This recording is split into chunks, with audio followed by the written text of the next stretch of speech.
पहला क्वेश्चन है, वर्ष 2020 में बिहार के किन दो पूर्व राज्यपाल का निधन हो गया?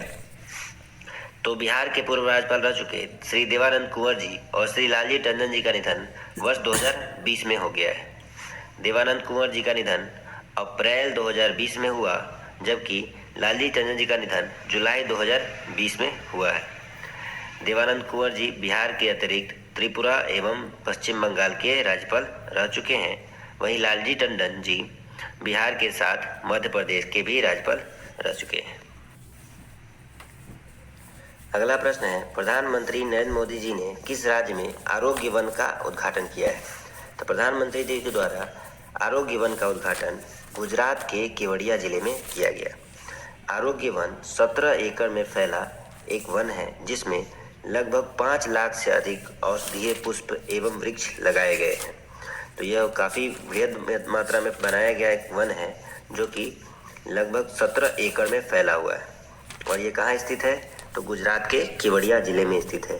केवड़िया जिले के बारे में आप पहले भी जानते होंगे कि वहाँ पर स्टैचू ऑफ यूनिटी, जो 182 मीटर सरदार वल्लभ भाई पटेल जी की मूर्ति है, उसका निर्माण किया गया था। रेलवे सुरक्षा बल द्वारा यात्रा के दौरान महिला सुरक्षा के लिए शुरू की गई पहल कौन सी है? तो रेलवे सुरक्षा बल ने महिलाओं की सुरक्षा को ध्यान में रखते हुए एक पहल शुरू की है, जिसका नाम है मेरी सहेली। ट्रेन में यात्रा करने वाली महिलाओं की यात्रा के दौरान उन्हें सुरक्षा प्रदान करना इस योजना का मुख्य उद्देश्य है। प्रश्न संख्या 4, किस देश के पूर्व प्रधानमंत्री मेसूत यिल्माज का हाल ही में निधन हो गया? तो मेसूत यिल्माज का हाल ही में जो निधन हुआ है वह तुर्की के पूर्व प्रधानमंत्री रह चुके हैं। और तुर्की की राजधानी अंकारा है, मिस्र की राजधानी जो है काहिरा है, ओमान की राजधानी मस्कट और सीरिया की राजधानी दमिश्क है। तो ये राजधानी आप याद रखिएगा। और पूछा जा रहा है किस देश के पूर्व प्रधानमंत्री मेसूत यिल्माज का निधन हो गया? तो वह तुर्की के पूर्व प्रधानमंत्री रह चुके हैं। देश की पहली सी प्लेन सेवा का उद्घाटन निम्न में से किस राज्य में किया गया? तो देश की पहली सी प्लेन सेवा का उद्घाटन गुजरात में किया गया दोस्तों। तो याद रखिए कि पहली सी प्लेन सेवा गुजरात में शुरू की गई है। यह जो साबरमती के सी फ्रंट को केवड़िया से जुड़ेगी। तो केवड़िया जहाँ पे स्टैचू ऑफ यूनिटी है, वहाँ से लेकर के साबरमती सी फ्रंट तक के बीच में यह सी प्लेन सेवा शुरू की गई है। और इसका उद्घाटन प्रधानमंत्री नरेंद्र मोदी जी के द्वारा किया गया था। वित्त मंत्री निर्मला सीतारमण द्वारा रक्षा बजट 2020 में कितनी राशि आवंटित की गई? तो निर्मला सीतारमण जी जो वर्तमान में भारत के वित्त मंत्री हैं, उनके द्वारा बजट 2020 पेश किया गया, जिसमें रक्षा बजट की राशि 3.37 लाख करोड़ निर्धारित की गई। अगला प्रश्न है, कौन सी महिला फुटबॉलर दुनिया की सबसे ज़्यादा गोल करने वाली महिला खिलाड़ी बन गई है? तो दुनिया की सर्वाधिक गोल करने वाली महिला खिलाड़ी जो बनी है वह है क्रिस्टीना सिनक्लेयर। क्रिस्टीना सिनक्लेयर जो कनाडा के महिला फुटबॉल टीम की कप्तान है, उन्होंने 36 अंतर्राष्ट्रीय मैचों में 185 गोल दागकर यह खिताब अपने नाम कर लिया है। तो उन्होंने यह कीर्ति हासिल कर ली है और दुनिया की सबसे ज़्यादा गोल करने वाली महिला खिलाड़ी बन गई है। तो ऑप्शन बी क्रिस्टीना सिनक्लेयर बिल्कुल सही उत्तर है। मार्च 2000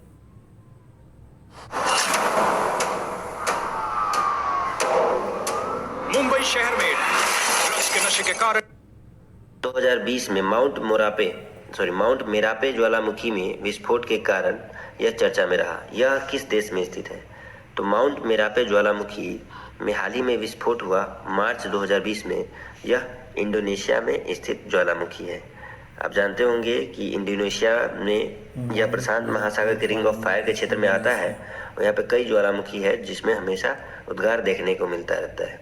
तो याद रखिएगा, माउंट मेरापे जो है वह इंडोनेशिया में स्थित है। अगला प्रश्न है प्रश्न संख्या 9, जनवरी 2020 में किस देश ने दक्षिण एशिया क्षेत्र में पहली बार अपने देश के नागरिकों के लिए ई पासपोर्ट सुविधा प्रारंभ की? तो ई पासपोर्ट सुविधा जो दक्षिण एशिया क्षेत्र में पहली बार शुरू की है वह बांग्लादेश की प्रधानमंत्री शेख हसीना ने अपने देश के नागरिकों के लिए शुरू किया है। तो बांग्लादेश की प्रधानमंत्री शेख हसीना के द्वारा ई पासपोर्ट सुविधा हाल ही में शुरू किया गया है। प्रश्न संख्या 10, कारोबारी सुगमता सूचकांक ease of doing business ranking 2020 ease of doing के विषय में कौन सा कथन सही नहीं है? पहला, भारत का स्थान 63 रहा, बिल्कुल सही। प्रथम स्थान न्यूजीलैंड को प्राप्त हुआ, यह भी सही है। इस सूचकांक को विश्व आर्थिक मंच द्वारा जारी किया जाता है। जी नहीं दोस्तों, यह सूचकांक जो जारी किया जाता है वह विश्व बैंक के द्वारा जारी किया जाता है। इस प्रकार तीसरा जो है वह बिल्कुल गलत है, बाकी दोनों सही है। तो ऑप्शन सी, क्योंकि पूछा जा रहा है गलत कौन सा है, तो केवल 3 गलत है। तो कारोबारी सुगमता सूचकांक जो है विश्व बैंक के द्वारा जारी किया जाता है। 2020 में इस सूचकांक में न्यूजीलैंड प्रथम स्थान पर, जबकि भारत को 63वां स्थान प्राप्त हुआ। 2019 में भारत को 77 यानी कि 77वां स्थान प्राप्त हुआ था और 2020 में भारत का स्थान 63वां रहा। प्रश्न संख्या 11, पहली नॉन इंग्लिश फिल्म को ऑस्कर 2020 में सर्वश्रेष्ठ फिल्म का अवार्ड मिला। तो यह पहली बार हुआ है कि नॉन इंग्लिश फिल्म को ऑस्कर 2020 ऑस्कर प्रदान किया गया है। तो 2020 में यह हुआ और इस बार जो ऑस्कर दिया गया था वह फिल्म पैरासाइट को दिया गया था। यह दक्षिण कोरिया की एक मूवी है जिसे ऑस्कर 2020 से सम्मानित किया गया है। तो याद रखिएगा, फिल्म पैरासाइट को इस बार ऑस्कर पुरस्कार प्रदान किया गया था। वहीं एक्टर के रूप में देखें तो अभिनेता में जोकिन फिनिक्स को दिया गया और अभिनेत्री जो दिया गया वो रेनी जेल्वेकर को दिया गया था अभिनेत्री में। प्रश्न संख्या 12, भारत और बांग्लादेश के मध्य 3 फरवरी 2020 से किस नाम से संयुक्त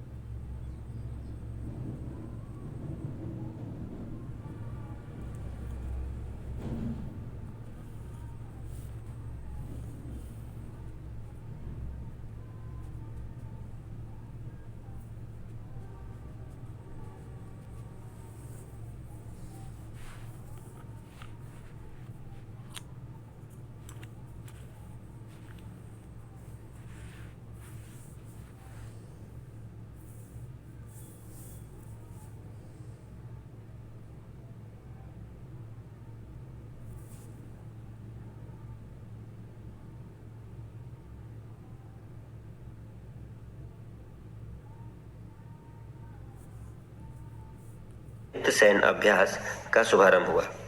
भारत और बांग्लादेश के बीच में एक थल सेना का सैन्य अभ्यास प्रतिवर्ष आयोजित किया जाता है, जो वर्ष 2020 में 3 फरवरी से लेकर के 6 फरवरी तक आयोजित हुआ और यह भारत के मेघालय में आयोजित किया गया। इसका नाम है संप्रीति। तो यह उसका 9वां चरण था, इसलिए संप्रीति 9 नाम दिया गया है और यह भारत और बांग्लादेश की थल सेना के बीच में होने वाला अभ्यास है। आगे बढ़ते हैं। CAA का पूर्ण रूप है। CAA 2019-20 में काफ़ी चर्चा में रहा था, तो इसीलिए इसका फुल फॉर्म पूछा जा सकता है। तो CAA का फुल फॉर्म है सिटीजनशिप अमेंडमेंट एक्ट, नागरिकता संशोधन कानून।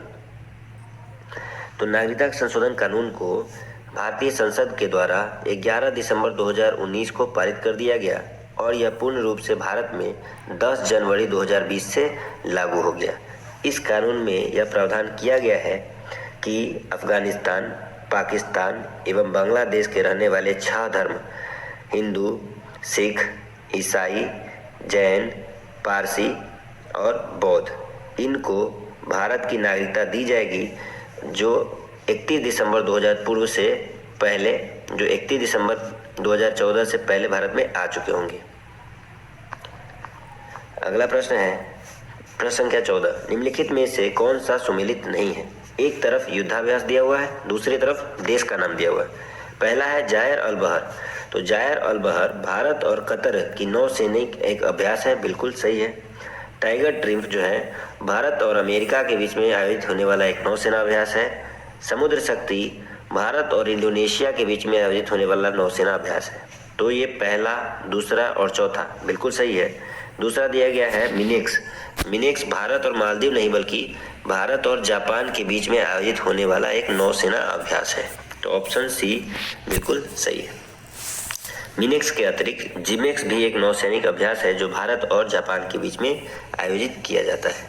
प्रश्न संख्या 15 की ओर बढ़ते हैं। 15 में है कि बजट 2020-21 के अनुसार 5 लाख से 7 लाख 7.5 लाख की आय पर कितना टैक्स देना होगा? तो बजट 2020 में नया टैक्स कानून लागू किया गया जिसमें 5 लाख तक 0% टैक्स दिया जाना है और 5 लाख के बाद 7.5 लाख की आय पर जो है 10% टैक्स लिया जाएगा और 7.5 से लेकर के 10 लाख तक की आय पर 15% जो है आयकर लिया जाएगा। तो पूछा जा रहा है 5 लाख से 7.5 लाख, तो फर्स्ट वाले का डबल कर दीजिए 10%। यदि पूछा जाता 7.5 से लेकर 10 तो फर्स्ट वाले का डबल करते तो 15% आता। तो ऐसे ऐसे छोटे छोटे ट्रिक करके आप याद रखिएगा कि 5 लाख से 7.5 लाख की आय पर 10% टैक्स देना होगा। यूपीआई सुविधा देने वाला देश का पहला दूर संचार ऑपरेटर कौन बन गया है? तो यूपीआई की सुविधा देने वाला पहला जो दूर संचार ऑपरेटर बन गया है वह रिलायंस जियो है, जिसके मालिक जो है मुकेश अंबानी है। यूपीआई क्या है? यूनिफाइड पेमेंट इंटरफेस है, जिसमें कि यूपीआई की सुविधा से हम पेमेंट करते हैं, जिसका फुल फॉर्म है यूनिफाइड पेमेंट इंटरफेस। अगला प्रश्न, किस राज्य सरकार ने हाल ही में शिशु सुरक्षा मोबाइल ऐप लॉन्च किया है? तो शिशु सुरक्षा मोबाइल ऐप असम के मुख्यमंत्री श्री सर्बानंद सोनोवाल जी के द्वारा यह ऐप लॉन्च किया गया, जिसका नाम है शिशु सुरक्षा मोबाइल ऐप। असम सरकार का यह मानना है कि जो वहाँ के बच्चों हैं उनके भविष्य को सुरक्षित रखा जाए। यदि किसी बच्चे को पढ़ने में या कोई तकलीफ होती है तो इसके माध्यम से इसकी शिकायत की जा सकती है। आगे बढ़ते हैं। शरद अरविंद बोबड़े जी निम्नलिखित में से भारत के मुख्य न्यायाधीश के किस नंबर के बने हैं? तो अभी हाल ही में वह 47वें भारत के मुख्य न्यायाधीश के रूप में उन्होंने शपथ ग्रहण किया है। तो शरद अरविंद बोबड़े 47वें CJI बने हैं। प्रश्न संख्या 19, किस राज्य सरकार ने सरकारी कर्मचारियों की सेवानिवृत्ति की आयु 60 वर्ष से घटा करके 58 वर्ष कर दी है? तो सेवानिवृत्ति की आयु जो सरकारी कर्मचारियों की थी वो आमतौर पर 60 वर्ष होती है और हर जगह यही थी, लेकिन हाल ही में पंजाब सरकार ने इसे घटाकर 58 वर्ष कर दिया है। इसके करने का यह कारण था कि जो नए युवा हैं उनको रोजगार का अवसर मिले, उन्हें रोजगार प्राप्त हो। इसके लिए पंजाब सरकार ने जो सरकारी जो कर्मचारी हैं उनकी सेवानिवृत्ति की आयु 60 से घटा करके 58 कर दी है। अगला प्रश्न, हाल ही में किस देश की संसद के द्वारा पारित प्रस्ताव के अनुसार वहां राष्ट्रपति 2036 तक अपने पद पर बने रहेंगे? तो रूस के राष्ट्रपति ने हाल ही में अपनी संसद में एक प्रस्ताव पारित किया कि वह 2036 तक अपने पद पर बने रहेंगे और रूस के जो राष्ट्रपति हैं वो व्लादिमीर पुतिन हैं। याद रखिए, रूस के वर्तमान में राष्ट्रपति व्लादिमीर पुतिन है और यह 2036 तक अपने पद पर बने रहेंगे। अगला प्रश्न, विजय हजारे ट्रॉफी 2019 का खिताब हाल ही में किस टीम ने जीता? तो विजय हजारे जो ट्रॉफी है वह क्रिकेट की एक ट्रॉफी है और 2019-20 का जो आयोजन हुआ उसमें कर्नाटक ने तमिलनाडु को 60 रनों से हराकर यह खिताब अपने नाम कर लिया और कर्नाटक का यह एक चौथा खिताब है। तो आपको ये याद नहीं रखना है कि ये कौन सा खिताब है, बस ये याद रखिएगा कि विजय हजारे ट्रॉफी का संबंध किस खेल से है, तो वो क्रिकेट से है और 2019-20 का खिताब किसने जीता? तो कर्नाटक ने जीता है। अगला प्रश्न, 20 सितंबर 2020 को देश के किस पूर्व प्रधानमंत्री ने राज्यसभा के सदस्य के रूप में शपथ ग्रहण किया? तो 20 सितंबर 2020 को भारत के पूर्व प्रधानमंत्री रह चुके श्री HD देवगौड़ा जी ने राज्यसभा के सदस्य के रूप में शपथ ग्रहण किया। उन्हें कर्नाटक से निर्विरोध चुना गया है। तो कर्नाटक से निर्विरोध चुने गए हैं श्री HD देवगौड़ा और वो राज्यसभा के सदस्य के रूप में उन्होंने शपथ ग्रहण कर ली है। आगे बढ़ते हैं। जनगणना 2021 का आयोजन कितनी भाषाओं में किया जाएगा? तो 2011 के बाद 10 वर्षों पश्चात 2021 में पुनः जनगणना होनी है और इसमें 16 भाषाएं में प्रश्न किया जाएगा। प्रश्नों की कुल संख्या 31 होगी। ये याद रखिएगा कि 2021 में कुल कितने प्रश्न किए जाएंगे, तो सभी घर वालों से जाकर उनके घर के विषय में कुल 31 प्रश्न पूछे जाएंगे। यह जो है 16वीं जनगणना है और स्वतंत्र भारत की 8वीं जनगणना है। भारत में पहली बार 1872 में जनगणना प्रारंभ हुई थी और आज़ादी के बाद यह 8वीं जनगणना है। 1872 के बाद यह 16वीं जनगणना है। तो पूछा जाएगा कि स्वतंत्रता के बाद 2021 की जो जनगणना है वो कौन सी है, तो 8वीं, और यह टोटल कितनी है, तो 16वीं जनगणना है। इस जनगणना की एक और खास